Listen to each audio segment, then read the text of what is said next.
Hi guys, I hope you are doing well.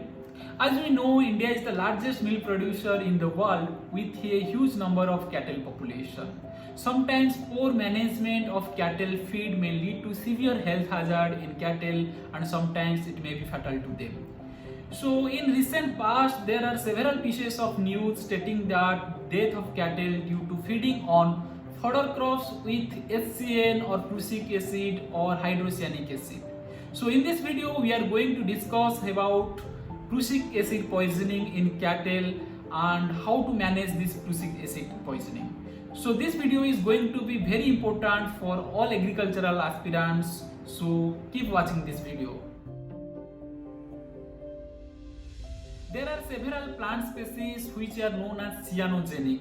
These cyanogenic plant species contain cyanogenic glucosides. These cyanogenic glucosides are nothing, these are some glucosides which are bonded with cyanides. So similarly in fodder crops like Sudan grass and sorghums contain a cyanogenic glucoside which is known as dhurin.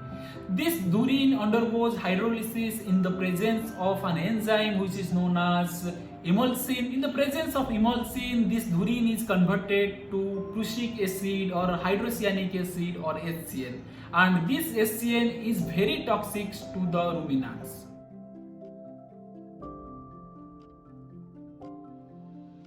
So the prussic acid or HCl is not fatal or not toxic to all animals.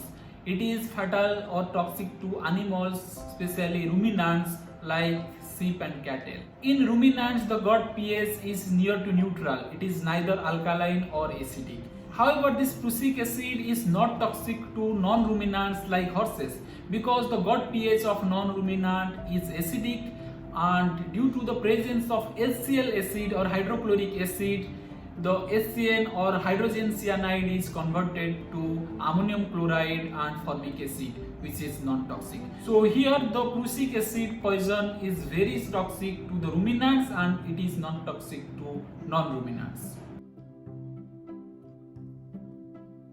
When dhurin is converted to hydrogen cyanide or prussic acid, this prussic acid is immediately absorbed into the bloodstream of the ruminants.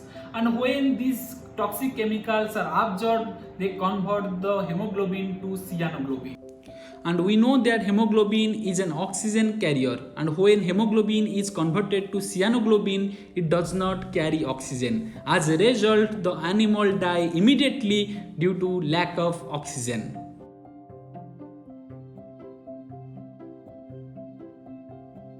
So it is not like that whenever this HCN or prussic acid is present in plant dry matter, it is toxic to animal. It is not like that. Whenever the prussic acid content is more than 250 ppm, that means 250 milligram per kg dry matter of the plant, then it may be toxic to the animal.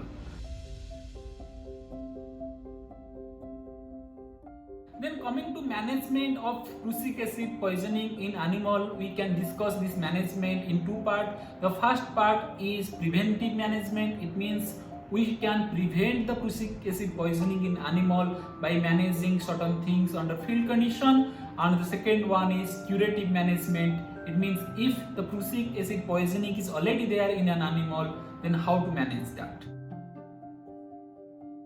Coming to preventive management, we should focus on 5 factors that are very much responsible for increasing content of prussic acid or dhurin or the cyanogenic glucoside in plant dry matter. So the first factor is soil fertility. It has been found that it is the excess nitrogen which is responsible for more content of this cyanogenic glucoside. So by applying sufficient quantity of phosphorus or potassium, we can reduce the effect of nitrogen. So by applying phosphorus under field condition, we can divert the nitrogen that is to be used for prussic acid formation towards the formation of useful proteins.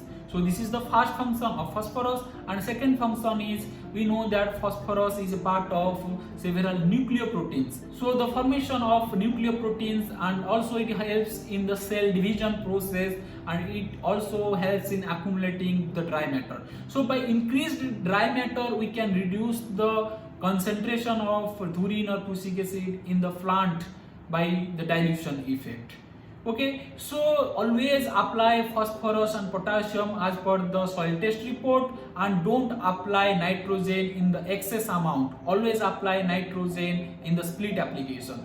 So this is the first point, that by proper soil fertility management we can definitely reduce the prussic acid content in the fodder.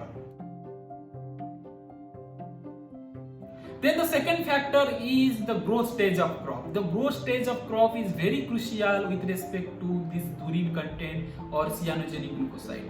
Various researchers have found that the content of this prussic acid or cyanogenic glucoside is the highest at 4 days after the germination. So it has also been found that the prussic acid content is higher in leaf blade as compared to leaf sheath and the stem of the plant. At the same time, upper leaves or newer leaves also contain higher quantity of prussic acid as compared to lower leaves or older leaves. So the prussic acid content is significant up to 35 to 40 days after sowing of the crop, and normally the height of the crop at this stage is 18 inch to 24 inch. So don't feed your animal with a crop of height less than 18 inch. The third important factor is type of crop. It has been found that though both sorghum and Sudan grass may have prussic acid in it, the sorghum is more dangerous with respect to prussic acid content. Then the fourth and fifth factors are related to abiotic stresses. The abiotic stresses like frost and drought may damage the plant tissue, and we know that plant tissue of sorghum, Sudan grasses contain dhurin, that is cyanogenic glucoside. When the tissue is damaged, then the cyanogenic glucoside may come in contact with the enzyme emulsin, and they may undergo a rapid hydrolysis process to form the prussic acid.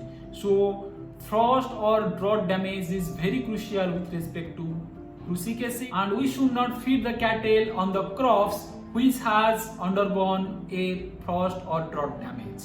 And the second thing is that after the damage, when the regrowth occurs, the regrowth contains a significant amount of prussic acid or dhurin. So we should also avoid the feeding the animal with the crop having the new growth or regrowths. So under field condition, we should give importance to these 5 factors, and apart from these, when the fodder is harvested, we should convert the fodder into silage or hay or any processed products, so that the prussic acid content can be minimized or can be reduced. Then coming to curative management, it means if the cattle has already prussic acid poisoning, so under this situation we can give 3% sodium thiosulfate. The sulfur from the thiosulfate may react with the cyanoglobin and give thiocyanate, and we know that thiocyanate is water soluble and it may be excreted through the urine. So this is all about prussic acid poisoning in cattle and its management. I hope this video will be very useful for all agricultural competitive exam aspirants. If you like the video, don't forget to press the like button and share the video with your friends. Thank you for listening. Take care.